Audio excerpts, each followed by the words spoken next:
We are going to continue our examination of some Catholic documents. Budeme teraz pokračovať v tom, že ideme skúmať nejaké ešte ďalšie katolické dokumenty.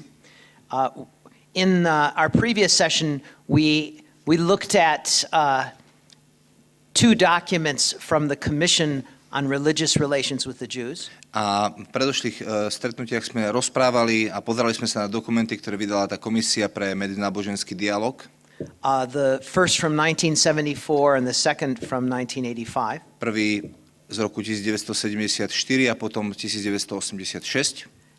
In this session, I simply want to focus on a recent document from the Commission. A teraz sa chcem dotknúť jedného aktuálneho dokumentu.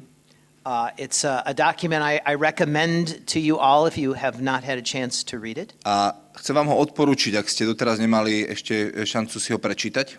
It is called The Gifts and the Calling of God Are Irrevocable. A volá sa, že lebo Božie dary a povolania sú neodvolateľné. It was issued in December of 2015. A bol vydaný v decembri roku 2015. And it was in celebration of the 50th anniversary of Nostra Aetate. A bol vydaný k 50. výročiu Nostra Aetate. I think it's a very good document. Myslím si, že to je veľmi dobrý dokument. Like all documents, it can always be better. A ako všetky ostatné dokumenty, vždycky sa dá urobiť niečo lepšie. There's always room for growth and for improvement. Stále máme priestor na to, aby sme rástli a zdokonalovali sa.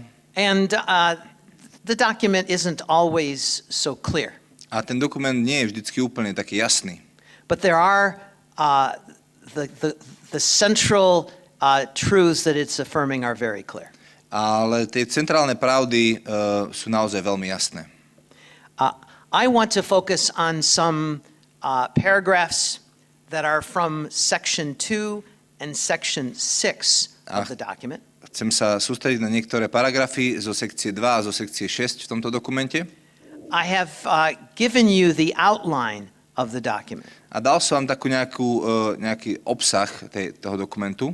It has 7 sections. Má 7 častí. And these 7 sections are organized in a chiastic form. A týchto 7 častí je štrukturovaných do takej chiastickej formy. In other words, it is an A, B, C, D, and then C, B, A. A inými slovami je to také, že A, B, C, D, C, B, A. And I have laid out the outline on the page so that you can see the connections. A som vám to napísal tam, aby ste mohli to prepojenie vidieť. So the first section of the document corresponds to the 7th section. Čiže prvá časť dokumentu korešponduje so 7. časťou. The second section to the 6th section. Druhá so 6. And then the third and the 5th. Tretia s 5. And then at the very heart of the document is section 4. A úplne v centre a v srdci toho dokumentu je tá 4. časť. Now, the theological center of the document is actually found in sections 3, 4, and 5. A tá teologická časť tohto dokumentu je v tých bodoch 3, 4 a 5. And that's what you would expect in a chiastic form. A toto je niečo, čo môžete v tých chiastickej štruktúre očakávať. But I want to focus on sections 2 and 6. A ja sa chcem sústrediť na 2 a 6. Because these are the sections that are directly related to our topic. Pretože tieto dve sekcie priamo sa prepájajú k našej téme. They directly relate to this the significance of Messianic Jews in our day. A hovoria o význame a dôležitosti mesiánskeho židovstva v našich dňoch. And I wanted to lay the document out in this way for you so that you see that these two sections belong together. A ja som vám to chcel ukázať aj preto, aby ste videli, že práve tieto 2 a 6, tieto dve sekcie spolu súvisia.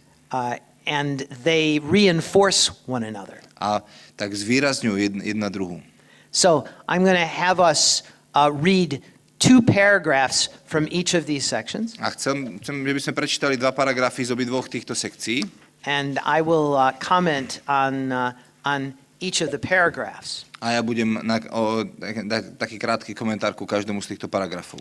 Now, before I do, let me say something about each of these sections and what their topic is. A ešte predtým, než to urobíme, tak mi dovolte iba krátko povedať o názve týchto tém a o čom to teda je. So the title, the heading of section 2 is The Special Theological Status of Jewish Catholic Dialogue. Titul tej druhej časti je špeciálny alebo osobitný teologický štatút židovsko-katolického dialogu. The point of this section is the same one that we saw in the sayings of Pope John Paul II. A to, čo tu vidíme, je veľmi také totožné s tým, čo sme hovorili o tom, že ako o tomto dialogu rozprával Jan Pavol II. They are asserting that the relationship between the church and the Jewish people is a unique one. A ukazuje to, že ten dialog medzi cirkvou a židovským ľudom je jedinečný. That the kind of dialogue that goes on when the church is in conversation with Jews can't directly be compared to the sort of dialogue it might have with other religious communities. A hovorí sa tam teda o tom, ukazuje to na to, že ten dialog, ktorý pokračuje v komunikácii so Židmi, je naozaj úplne iný ako dialog s ostatnými náboženstvami. In the heading, notice the heading of the 6th section. A názov 6. témy, The church's mandate to evangelize in relation to Judaism. Mandát cirkvi na evangelizáciu vo vzťahu k židovstvu. In this section is trying to deal with this very delicate question. A táto téma pojednáva o veľmi delikátnej veci. The church, of course, has this mandate to evangelize everyone. Cirkev má ten mandát, aby všetkých zevangelizovala. And yet, in relationship to the Jewish people, there are special considerations. Ale aj napriek tomu, a čo sa týka zvlášť teda k židovskému ľudu, sú tam také veci, na ktoré musíme brať ohľad. In this section of the document, what we will see is the church retains a mandate to evangelize even in relation to the Jewish people. A uvidíme v tom, že cirkev si ponecháva tento mandát evangelizácie aj voči židovskému ľudu. But the church cannot evangelize Jews as though they are just any other people. Ale že nemôže cirkev evangelizovať Židov, ako keby to boli všetci ostatní ľudia. This is the people who are already in covenant relationship with God. A že musíme vidieť ako ľudí, ktorí už sú v nejakom zmluvnom vzťahu s Bohom. This is a people that already bears the word of God, the impress of the word of God in their life. A sú to ľudia, ktorí už majú na sebe otlačok a nesú Božie slovo. And so the church's way of evangelizing in relationship to the Jewish people has to be absolutely unique. A teda spôsob, ako cirkev evangelizuje Židov, musí byť v tomto jedinečný. And so you can see here how the second section and the 6th section correspond to one another. A tak vidíte, ako tá druhá a šiesta časť spolu korešpondujú. They are both about the uniqueness of the relationship. A obidve sú o jedinečnosti tohto vzájomného vzťahu. And the second section is dealing with this uniqueness in terms of dialogue. Druhá časť hovorí o jedinečnosti dialógu. And the 6th section on this uniqueness in how the church bears witness to Jesus. A šiesta časť o tej jedinečnosti toho, ako cirkev prináša to svedectvo o Ježišovi. Okay, so we will let's read paragraph 15 Takže from section 2. ideme si prečítať ten 15. paragraf z tej druhej sekcie. Dialóg medzi Židmi a kresťanmi možno teda analogicky označiť za medzináboženský dialóg, čo znamená dialóg medzi dvoma skutočne oddelenými a odlišnými náboženstvami. Nejde však o prípad, keď sa vzájomne konfrontujú dve fundamentálne odlišné náboženstva potom, ako sa vyvinuli nezávisle od seba bez vzájomného vplyvu. Židia a kresťania majú spoločnú matku a možno ich považovať vo svojej podstate za dvoch súrodencov, ktorí sa, ako sa to bežne medzi súrodencami stáva, vyvinuli rozdielnymi smermi. Prví kresťania boli Židia. Prirodzene sa zhromažďovali ako súčasť komunity v synagóge, dodržiavali predpisy o pokrmoch, sobote a požiadavku obriezky, zatiaľ čo vyznávali Ježiša ako Krista, Mesiáša poslaného Bohom na spásu Izraela a celej ľudskej rasy. S Pavlom sa Ježišovo židovské hnutie definitívne otvára novým horizontom a prekračuje hranice svojho čisto židovského pôvodu. Jeho koncept postupne prevládol, takže nežidovskí veriaci sa najprv nemuseli stať Židmi, aby mohli vyznávať Krista. V ránom období cirkvi preto existujú tzv. Židovskí aj pohanskí kresťania, to je cirkev ex circumcisione a ecclesia ex gentibus. Jedna cirkev majúca svoj pôvod v judaizme a druhá v pohanstve. Avšak tieto dve časti spolu tvorili jedinú cirkev Ježiša Krista. So here we have the first explanation of why the dialogue between Jews and Christians is unique. Čiže tu je to prvé vysvetlenie, prečo dialog medzi Židmi a kresťanmi je jedinečný. What is emphasized here is the way in which the first followers of Jesus, the first church, were themselves Jews. A to, čo sa tu opisuje, to, že ako prví nasledovníci Ježiša boli Židia. And in describing their life, the emphasis is on the observant character, the Torah observant character of their life. A opisujú sa tu aj to, ako oni mali stále život, ktorý dodržiaval Tóru v ich praktizovaní ich náboženstva. The document then introduces the figure of Paul. A ten dokument nám predstavuje aj tú osobu Pavla, and the way in which the horizons of the new movement were expanded through his work. A tiež to, ako sa ten horizont posúva do nových svetov. And it states gradually his concept came to prevail. A tu sa potom píše, že jeho koncept postupne prevládol.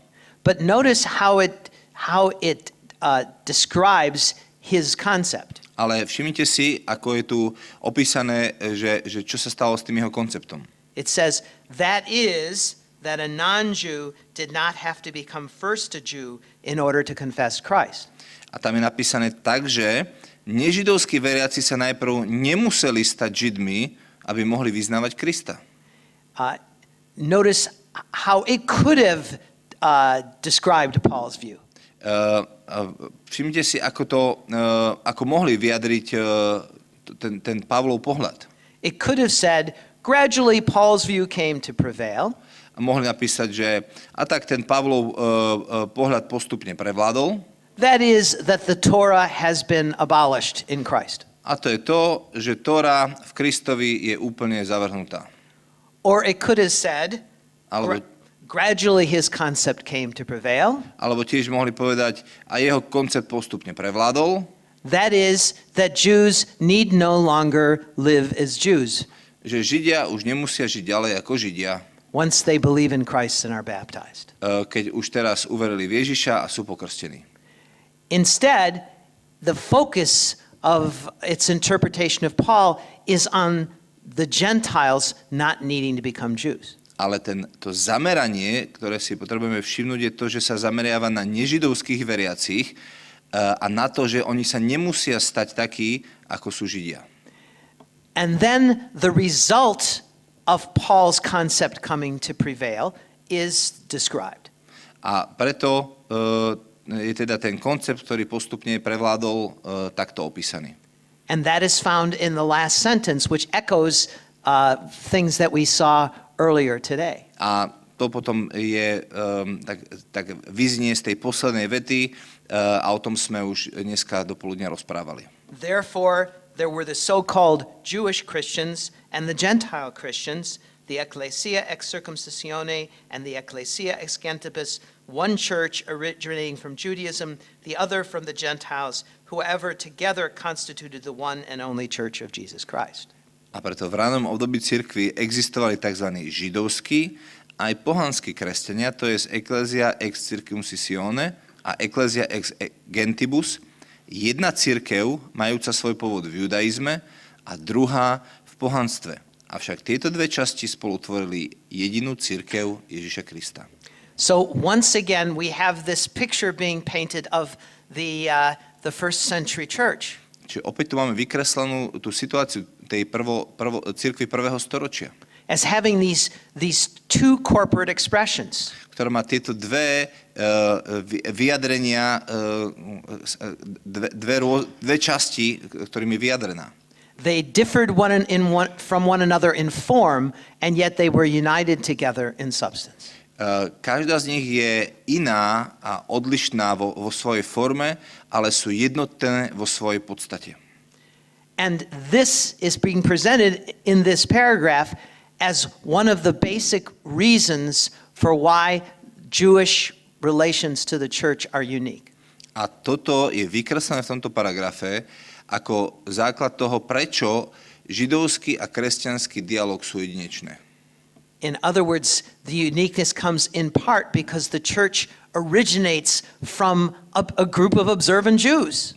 A inými slovami, je to také dôležité práve preto, lebo cirkev vzniká zo Židov, ktorí boli Židia a aplikovali Tóru a uverili v Mesiáša. So this is the first paragraph in section 2.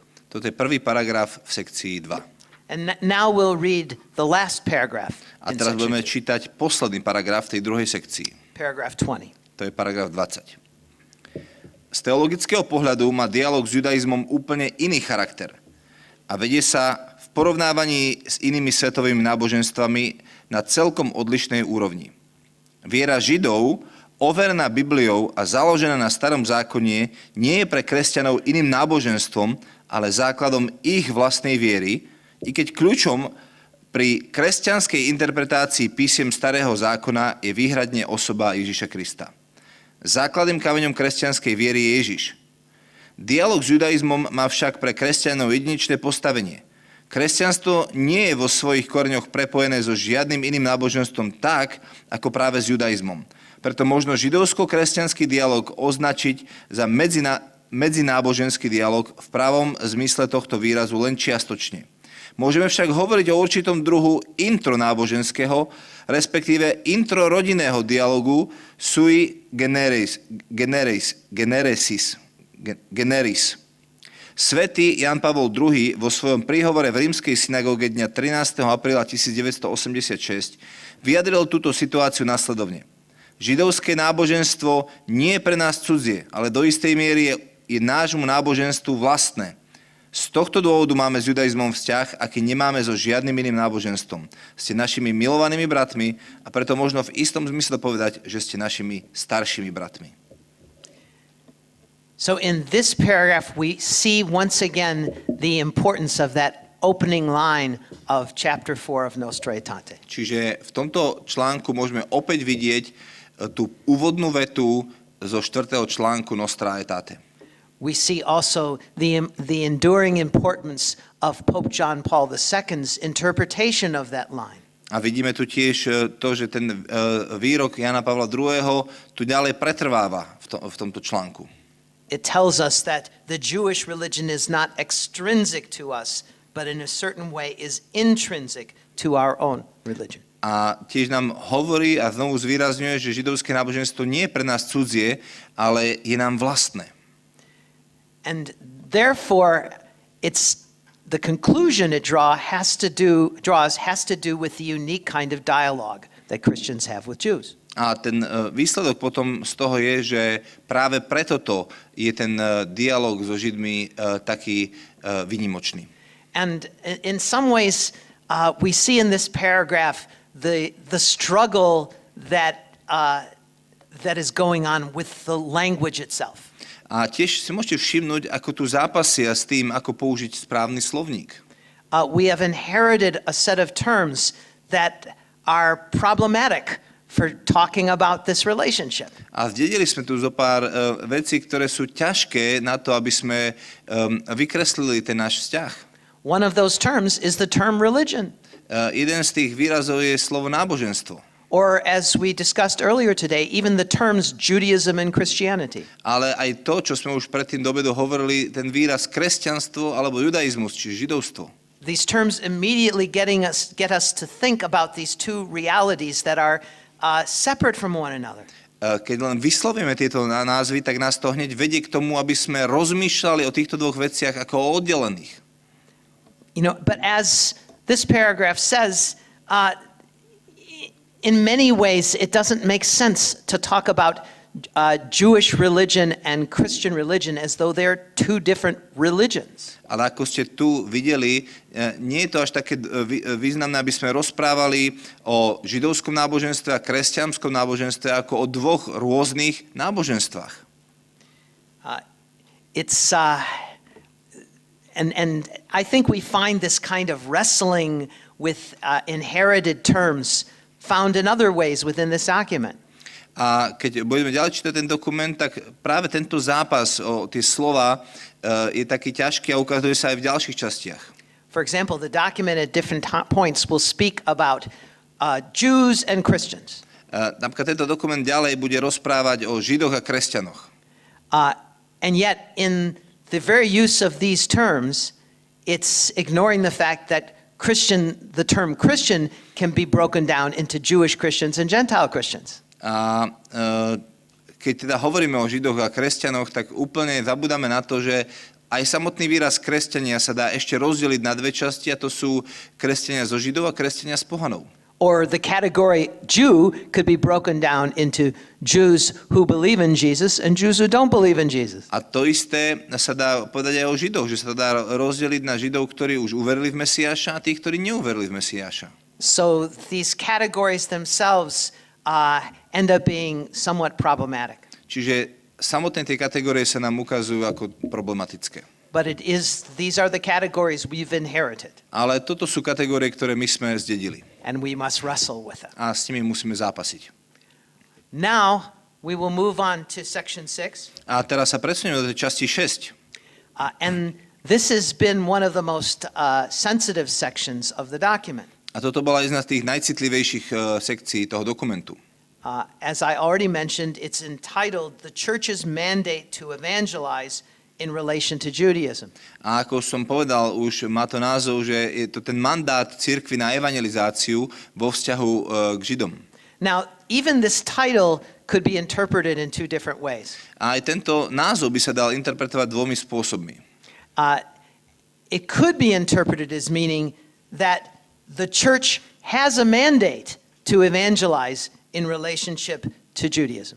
Dal by sa vysvetliť tak, že cirkev má mandát k tomu, aby evangelizovala vo vzťahu ku Židom.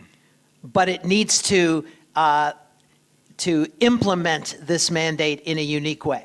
Ale mala by implementovať tento mandát výnimočným spôsobom. On the other hand, the title could be interpreted differently.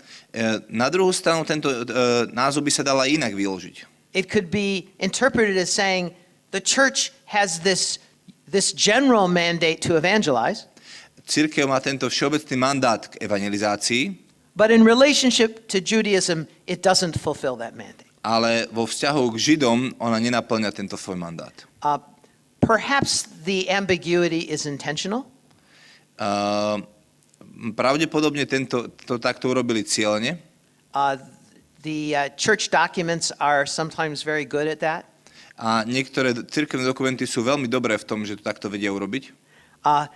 But I think the main intention here is the first meaning. Ale ja si myslím, že ten význam, ktorý je asi dôležitejší, alebo teda, ktorý viac chceli počiarknúť, je práve ten prvý.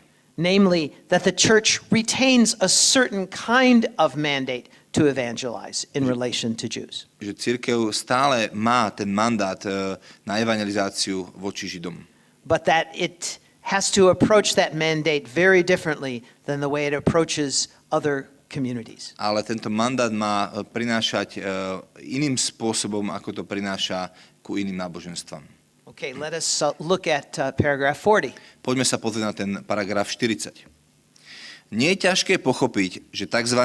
Židovská misia je pre Židov veľmi chulostivá a citlivá záležitosť, keďže sa z ich perspektívy týka samotnej existencie židovského národa. Ukazuje sa, že táto otázka je náročná aj pre kresťanov, pretože univerzálny spásonosný význam Ježiša Krista a v dôsledku toho univerzálne poslanie cirkvi majú zásadnú dôležitosť. Cirkev je preto povinná pristupovať k evangelizácii Židov, ktorí veria v jediného Boha, inak ako v prípade ľudí iných náboženstiev a svetonázorov.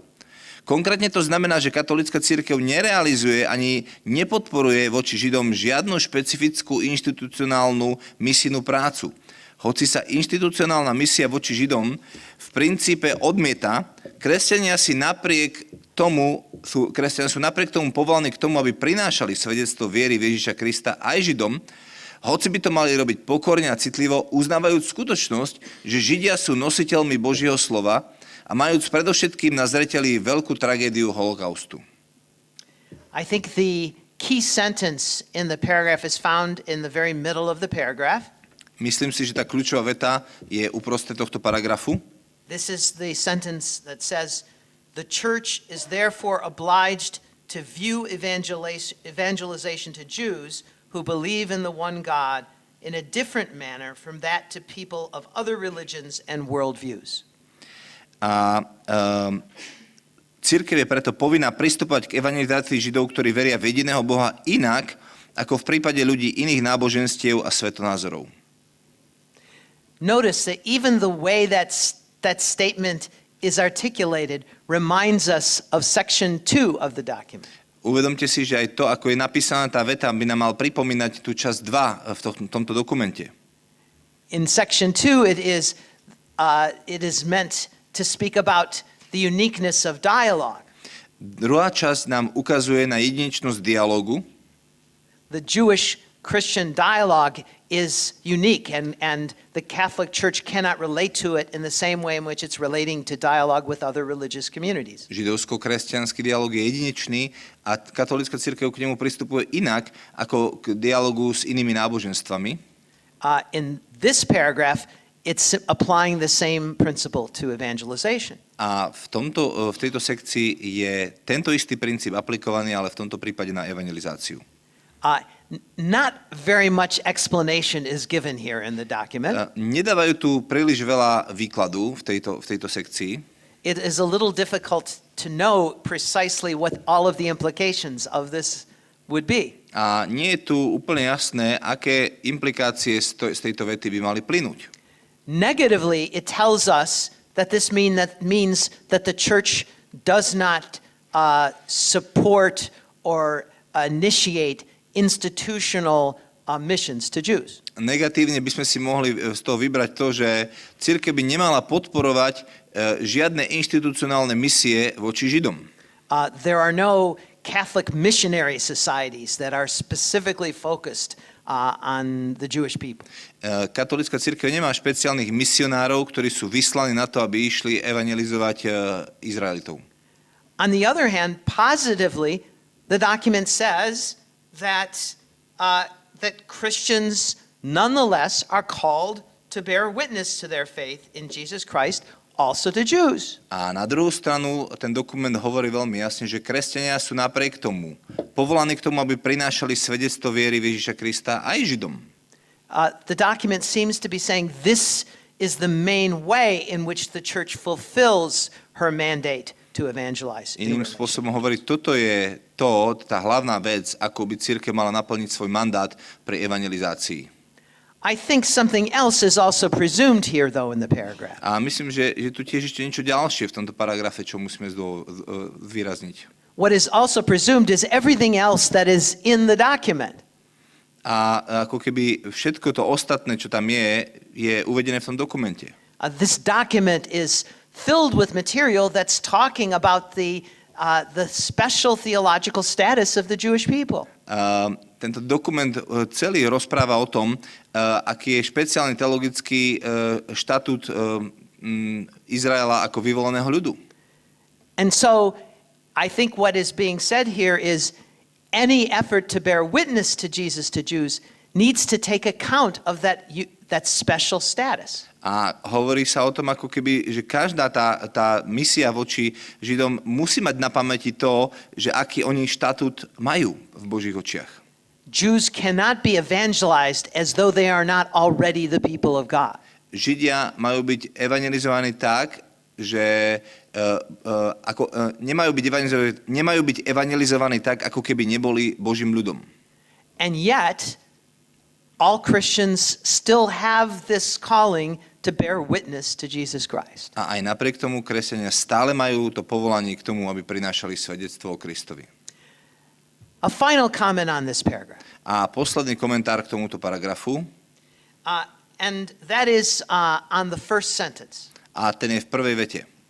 It's easy to understand that the so-called mission to the Jews is a very delicate and sensitive matter for Jews because in their eyes it involves the very existence of the Jewish people. Ten 40. bod začína touto vetou. Nie je ťažké pochopiť, že tzv. Židovská misia je pre Židov veľmi chulostivá a citlivá záležitosť, keďže sa z ich perspektívy týka samotnej existencie židovského národa. Now, why does the mission to the Jews involve the very existence of the Jewish people? Prečo sa teda misia voči Židom týka samotnej existencie židovského národa? The reason should be fairly clear. Ten dôvod by mal byť asi veľmi jasný. When Jews become Christians, normally they cease to live as Jews. Keď sa Židia stanú kresťanmi, mali by ostať žiť ako Židia. When Jews become Christians, normally they would not marry another Jew. Keď sa Žid stane kresťanom, tak si väčšinou ale nezoberie inú Židovku. When Jews become Christians, normally they do not raise their children as Jews.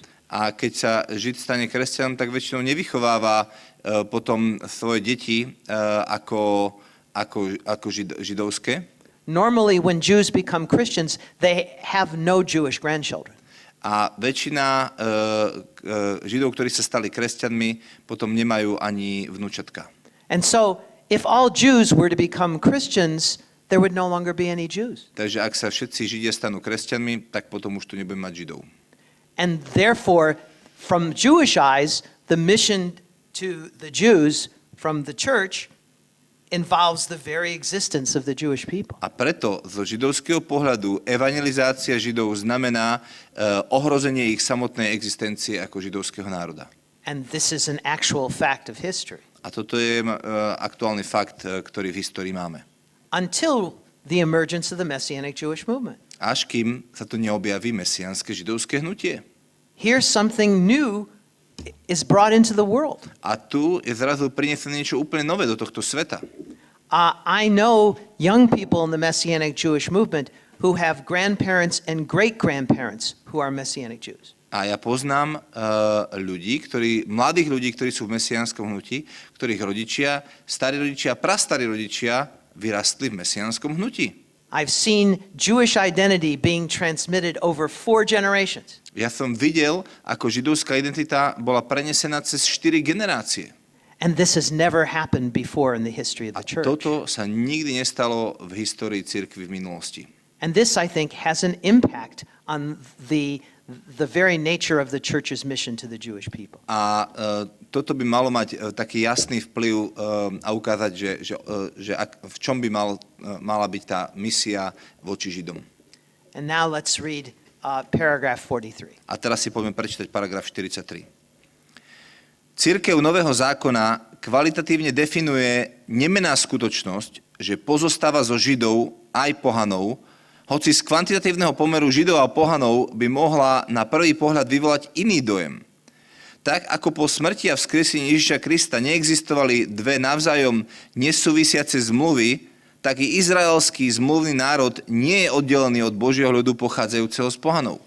Práve naopak, pretrvávajúca úloha izraelského zmluvného národa v Božom pláne spásy dynamicky nadväzuje na Boží ľud zo Židov aj pohanov zjednotených v Kristovi, ktorého cirkev vyznáva ako jediného prostredníka stvorenia a spásy. V kontexte Božej univerzálnej vôle ohľadom spásy sú všetci ľudia, ktorí ešte neprijali evanjelium na úrovni Božieho ľudu Nového zákona. Oni sú Izraeliti, majú adoptívne synovstvo, slávu, zmluvy, zákonodárstvo, bohoslúžbu, prisľúbenia, ich sú praotcovia a z nich podľa tela pochádza Kristus. Kvôli svojim otcom ostáva tento národ Bohu drahý, pretože on neľutuje dary, ktoré udeluje, ani povolania, ktoré dáva. For me as a Messianic Jew, the first sentence in this paragraph is the most important sentence in the entire document. Pre mňa ako mesiánskeho Žida prvá veta tohto paragrafu je pre mňa najdôležitejšia z celého dokumentu. I have not seen a statement this clear and this emphatic about the nature of the church. Ja som ešte nevidel citát a výrok tak jasný a tak úprimný, ktorý by vykresloval prirodzenosť cirkvi. Let's read it again. Poďme si ho ešte raz prečítať. It is and remains a qualitative definition of the church of the new covenant that it consists of Jews and Gentiles, even if the quantitative proportions of Jewish and Gentile Christians may initially give a different impression. Cirkev Nového zákona kvalitatívne definuje nemenná skutočnosť, že pozostáva zo Židov aj pohanov, hoci z kvantitatívneho pomeru Židov a pohanov by mohla na prvý pohľad vyvolať iný dojem. This is a statement that in effect is as strong as the statement of Cardinal Lustiger. Toto je tak silný výrok, ako je silný výrok kardinála Lustigeho. Remember, Cardinal Lustiger defined Catholic as meaning Jews and Gentiles, according to the whole of Jews and Gentiles. Rozpamätajte si, že kardinál Lustiger zadefinoval katolíckosť ako to, že pozostáva zo Židov a pohanov v jednom. And this is now defining the church as fundamentally requiring a unity of Jew and Gentile in the Messiah. A tu je napísané, že cirkev si to vyžaduje, aby v jej prirodzenosti boli obidve tieto zložky, aj Židia, aj pohania, zjednotení v jednom. Now, I think this is, again, I don't know of any statement like this that has been issued in the history of Catholic documents. A ešte raz hovorím, ja som nikdy nevidel inde takýto jasný výrok, ktorý by bol uvedený v iných katolických dokumentoch. Nor do I know of any statement like this quite as strong in any other church tradition. A nevidel som takýto veľmi silný výrok ani v žiadnej iných výrokoch iných cirkví. And I think its significance is heightened when we again see the connection between section 6 of this document and section 2 of this document. A myslím si, že opäť nám to ukazuje to prepojenie, keď sa zamyslíme nad tým, že sekcia 6 je spojená so sekciou 2. Remember, it was section 2 which spoke about the ecclesia ex circumcisione of the early church. Pamätajte, že tá druhá časť hovorila o cirkev ex circumcisione, čiže z obriezky. And it was section 2 that spoke about the unity of the early church as the unity of these two churches. A hovorila tiež o jednote, ako o jednote týchto dvoch častí cirkvi. And now in this section that corresponds to this, we see the emphasis on both Jew and Gentile within the body of Christ. A teraz v tejto sekcii vidíme, ako tá jednota korešponduje v tom, že Židia a pohania sa stávajú jedným v Kristovi. And this statement is within the context of a section that's speaking about the church's mandate to evangelize in relationship to Jews. A táto sekcia je zaradená do sekcie, ktorá hovorí o mandáte cirkvi evangelizovať voči Židom. And so it is implying, again, that Christians are going to be bearing witness to Christ, and some Jews are going to receive that witness and enter into the life of the church. A opäť hovorí o tom, že kresťania budú prinášať teda svedectvo o svojej viere v Mesiáša a niektorí Židia tomu uveria a stanú sa súčasťou cirkvi. But then the question arises, what does the church do with these Jews? Ale potom vyvstane otázka, dobre, ale čo cirkev bude robiť s týmito Židmi? For the last couple of thousand years, it doesn't do anything. Za posledných 2000 rokov s tým nerobila nič. And as we'll see in the next section, in fact, through church history, for the most part, it has insisted that they live as Gentiles. A ako uvidíme potom v poslednej časti, keď o tom budeme rozprávať, častokrát boli asimilovaní do cirkvi v tom duchu, aby sa stali a žili ako pohania. This paragraph, set within the context of this document, points to me in a different direction. A toto všetko, čo tu je napísané v tomto dokumente, mne ukazuje, že to ukazuje úplne iným smerom. If this is a definition of the church, that it is a community of Jews and Gentiles. Ak toto je definícia cirkvi, že cirkev je komunita Židov a pohanov, And if it's essential that there be Jews within the church, a je potrebné, aby boli Židia v cirkvi, then the Jewish identity of those Jews should be celebrated. tak by sme mali oslávať to, že sú tu Židia a žijú svoju židovskú identitu. There should be a way for them to visibly manifest their life and identity as Jews. A mali by to vedieť tak jasne vyjadriť svoj život a svoju identitu, že sú Židia. There should be a way for them to pass on their Jewish identity to their children and their grandchildren. A mali by vedieť odovzdať tú svoju židovskú identitu aj svojim deťom a svojim vnúčatám. Otherwise, a new group of Jews has to be evangelized every generation simply in order for the church to be the church. Inak sa bude musieť stať to, že vždycky príde nová generácia Židov, ktorú bude treba zevangelizovať, aby sa cirkev stala tým, či má byť, tou cirkvou, ako má byť. Now the rest of this paragraph is, I think, a little confusing.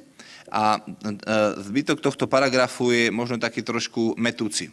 I don't find it to be the clearest statement. A zdá sa mi, toto nie je úplne taký najjasnejší výrok. But I think what it's saying is that it is important that there be Jews in the church, in the body of Christ, in order to have an impact on the church's relationship with the Jewish people. A ako by tam sa hovorí, že je potrebné, aby sme mali Židov v cirkvi, aby sme mohli mať vplyv na Židov. It is saying that the Jewish people relate dynamically to the church.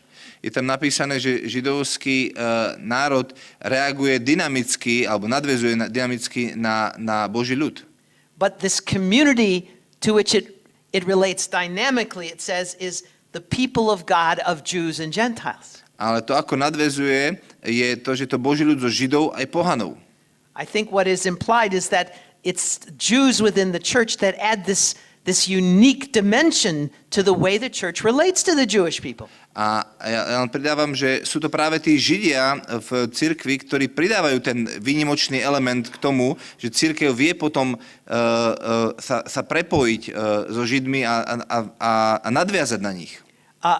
I find this to be very significant. A mne sa to zdá, že toto je to, čo je dôležité. In practice, the tendency is for the church to be embarrassed by both Messianic Jews and Jewish Catholics. A v praxi ale máme tú situáciu, že katolícka cirkev nevie tak nejako uchopiť to, že sú tu nejakí mesianskí Židia, alebo že máme Židov v rámci našich cirkví. It's an embarrassment when the church wants to relate to the wider Jewish world. A práve tá otázka je kľúčová, že ako sa s tým vysporiadame, aby sme potom vedeli sa nadviazať alebo reagovať k tomu zbytku toho židovského sveta. Because, as we've said, the wider Jewish world doesn't like the reality of Messianic Jews. Pretože, a to už sme skôr hovorili, ten zbytok židovstva veľmi nie je nadšený z toho a nemá rád to, že sú tu nejakí mesianskí Židia. Nor does it like the reality of Jewish Catholics. Ale tiež nemá rád to, že sú tu nejakí židovskí katolíci. The view of the wider Jewish world is when Jews believe in Jesus, they simply become Christians. Pretože ten pohľad, ktorý Židia majú, je, že ak uverí nejaký Žid v Ježiša, tak prestane byť Židom a stane sa kresťanom. In a sense, they cease to be Jews. Ako keby v tom zmysle, že oni kedysi boli Židia. But I think this paragraph is saying something very different. Ale tento paragraf hovorí niečo úplne iné. When Jews come to believe in Jesus, they remain Jews. Že keď Žid uverí v Ježiša, má ostať ďalej Židom. What's more, they become an asset, a positive element within the life of the church for relating to the Jewish people. A v skutočnosti sa stane tým pozitívnym elementom, ktorým pomôže lepšie žiť vzťahy voči ostatnému židovstvu. Okay, that's it for documents. To je, čo sa týka dokumentov. Do we have, we could take a few minutes for questions or comments? Poďme si dať nejaký čas zase na otázky a komentáre, ak nejaké máte. Nech sa páči, ak by sme mohli opäť mikrofón. One thing I could say, I want to emphasize. Jednu vec, ktorú chcem povedať a tak zvýrazniť. We Jews like good questions. My Židia máme radi dobré otázky. We even don't mind disagreement. A ani nám nevadí to, že s nami niekto nesúhlasí. We like hard questions. Máme radi aj ťažké otázky. Like the one that Father Vladimir asked earlier. Takú, ako otec Vladimír povedal. So do not, don't be too respectful of me. Nebuďte príliš takí rešpektujúci voči mne.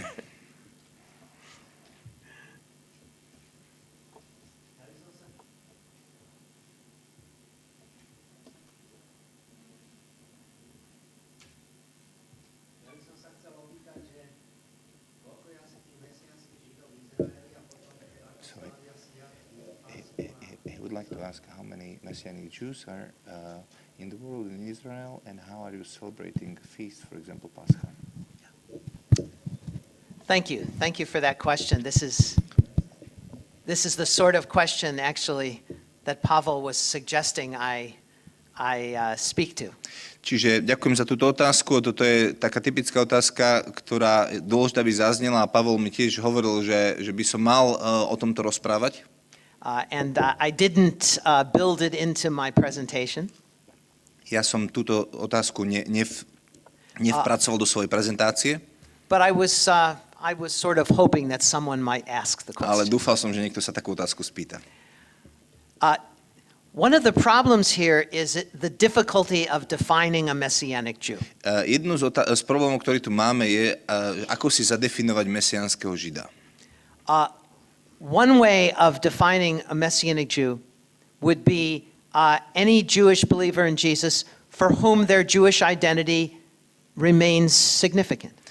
Jedna z vecí by mohla byť, že je to každý veriaci v Ježiša, ktorý je židovského pôvodu a pre ktorého jeho židovská identita ostáva významná.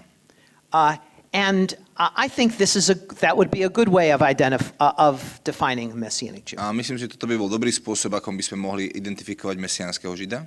But it also makes it very difficult to come up with any numbers. Ale v tom prípade prídeme veľmi ťažko k nejakým číslam. Because this would include many Jews within churches. Pretože to by zahrňalo aj veľa Židov, ktorí sú v cirkvách. Including some Jewish Catholics that I know. A to zahrňa aj niektorých židovských katolíkov, ktorých poznám. So there's another way of defining Messianic Jew. Mohol by byť ešte iný spôsob, ako my môžeme zadefinovať mesiánskych Židov? And that would be Jewish believers in Jesus who participate within some form of Messianic Jewish institution. Čiže mohol by to byť tí veriaci v Ježiša zo židovstva, ktorí participujú na nejakej konkrétnej forme toho vyjadrenia, spoločného vyjadrenia svojej viery. In other words, those who are part of Messianic Jewish congregations, synagogues. Čiže inými slovami povedané, tí, ktorí sú účastní nejakej mesiánskej židovskej kongregácie alebo synagógy. This is a little easier to quantify. A toto je trošku ľahšie kvantifikovať. We know that there are several hundred congregations, say, in the United States. Vieme povedať, že je niekoľko stovák takýchto kongregácií napríklad v Amerike. There are a couple of hundred congregations in Israel. Je niekoľko stovák takýchto kongregácií v Izraeli. And there are other congregations in Europe and Latin America. A sú ešte ďalšie kongregácie takéto v Európe a v Latinskej Amerike. One difficulty here is that there are many non-Jews who participate in Messianic Jewish congregations. Je tu ďalšia ťažkosť a to je tá, že v týchto mesiánskych židovských kongregáciách sú často aj ľudia, ktorí nie sú Židia. So you can't simply take the total number of people who are showing up in a service on a Shabbat morning. Čiže vy nemôžete jednoducho len zobrať číslo tých ľudí, ktorí sa na šabatovom stretnutí zrazu ukážu v tej mesianskej kongregácii. But I would give you a rough estimate. Ale dám vám taký hrubý odhad. Perhaps 30,000 Messianic Jews who are participating actively in Messianic Jewish groups.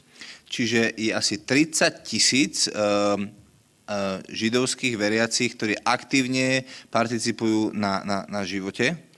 But this is the narrowest definition. Na živote svojich komunít, ale toto je tá najúžšia definícia. Now, the broadest definition would be simply Jews who believe in Jesus. A tá široká definícia by bolo jednoducho len tí Židia, ktorí uverili v Ježiša. Whether they are involved with Messianic Jewish organizations or not. Či už sú nejako začlenení do tých mesiánskych židovských kongregácií a organizácií, alebo nie. Whether they consider their Jewish identity of any importance or not. Alebo či uvažujú nad svojou židovskou identitou ako nad dôležitou, alebo nie.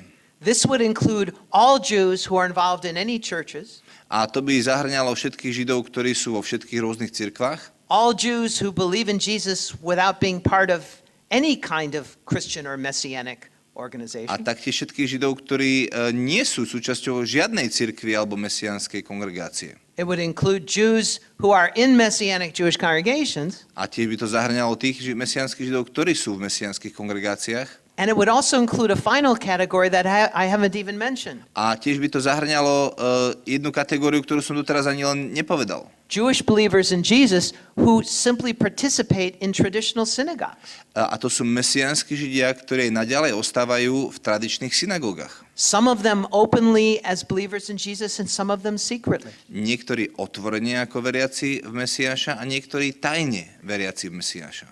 If you put all of these people together, A keď všetkých týchto ľudí dáte dohromady, the numbers are probably between 200,000 and 300,000. tie počty sú niekde medzi 200 až 300 tisíc. From my perspective, part of the mission of the Messianic Jewish movement is related to this larger group. A z môjho pohľadu práve tá časť tej misie mesiánskych Židov je k tejto veľkej skupine. I think we are called to try to help this wider group of Jewish Christians to come to see the significance of their own Jewish identity. A myslím si, že my, mesiánski Židia, máme to povolanie, aby sme im pomohli vidieť dôležitosť toho ich povolania, ktoré oni na svojom živote nesú a majú. Now, as for how Messianic Jews within Messianic Jewish congregations celebrate holidays, Čo sa týka nás ako mesiánskych Židov a toho, ako oslavujeme rôzne sviatky, generally speaking, Messianic Jewish congregations follow the traditional Jewish calendar. Vo všeobecnosti môžem povedať, že mesiánski Židia, čo sa týka sviatkov, dodržiavajú klasický kalendár, klasický židovský kalendár. So this means that we would follow the Jewish dating of holidays like Passover and Pentecost. Čiže my budeme nasledovať ten dátum, ktorý Židia majú na slávenie Paschy a Turic. And for Passover, all Messianic Jews that I know of would observe a traditional Seder. A väčšina Židov, aj ktorých ja poznám, by na Paschu idú podľa tradičného židovského sederu. And in terms of the other holidays, there's a great variety of ways of celebrating them. Čo sa týka ostatných sviatkov, je taká veľká rozdielnosť a pestrosť toho, ako to mesiánski Židia slávia. But many Messianic Jews are fairly traditional in their basic observance. Ale veľa mesiánskych Židov sú veľmi tradiční v tom základnom dodržiavaní tých sviatkov. So, for example, during the holiday of Tabernacles, the Feast of Tabernacles, Takže napríklad, keď si zoberieme sviatok stánkov, many Messianic Jews will build a sukkah, a booth. Veľa mesiánskych Židov si stavá ten stánok suka pred svojím domom. In fact, in my view, the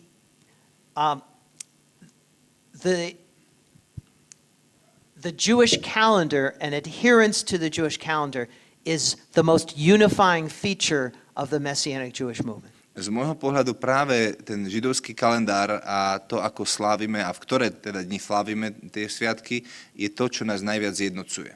I see it actually as one of the few universals of the Messianic Jewish movement. A zdá sa mi, že je to takéto najvšeobecnejšie, čo my ako mesiánsky Židia máme a čo nás spolu spája. This applies in Israel and in the diaspora. A myslím tým mesiánskych Židov, ktorí sú aj v Izraeli, aj v diaspore, čiže v iných krajinách. I think it was very significant in the early years of the Messianic Jewish movement. A myslím, že toto bolo také viditeľné aj v tých prvých rokoch mesiánskeho hnutia. The decision was made in Messianic Jewish congregations to always meet on Shabbat, on Friday night or Saturday rather than on Sunday. Že si povedali, že je dôležité, aby sa stretávali buď v piatok večer alebo v sobotu, čiže na šabat, nie aby sa stretávali v nedeľu. This symbolized in many ways the whole shift in orientation to the Jewish calendar. A to reprezentuje celý ten posun k orientácii voči židovskému kalendáru. Even Messianic Jewish groups that do not orient their lives around the Torah still orient their lives around the Jewish calendar. A aj tie mesiánske židovské kongregácie, ktoré neorientujú svoj život okolo Tóry, stále orientujú svoj život okolo židovského kalendára.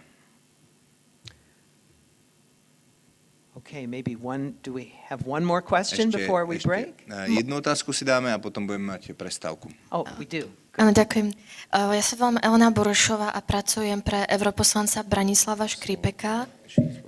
A on je v delegácii pre Izrael. A v rámci diskusí sa rieši otázka toho, že hlavne v západných krajinách je veľký náraz útokov na Židov, že Židia opúšťajú vo veľkých množstvách Francúzsko, Anglicko. A teraz je taká otázka, že či a ako financovať tieto ich cesty do Izraela, lebo to vlastne už je ich definitívny návrat, že či to je tá cesta. A dokonca sme sa tam stretli s takým názorom, že toto je ten druh evangelizácie, že umožniť Židom, aby sa navrátili naspäť do Izraela. Aký vy máte na to názor a čo si o tomto myslíte? Ďakujem veľmi pekne.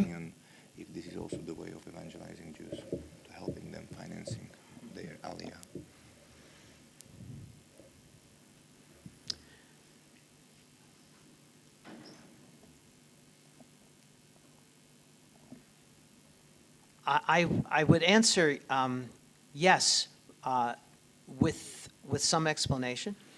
Ja by som na tú otázku odpovedal áno, ale s nejakými vysvetleniami. And the explanation has to do a little even with the understanding of the term evangelize.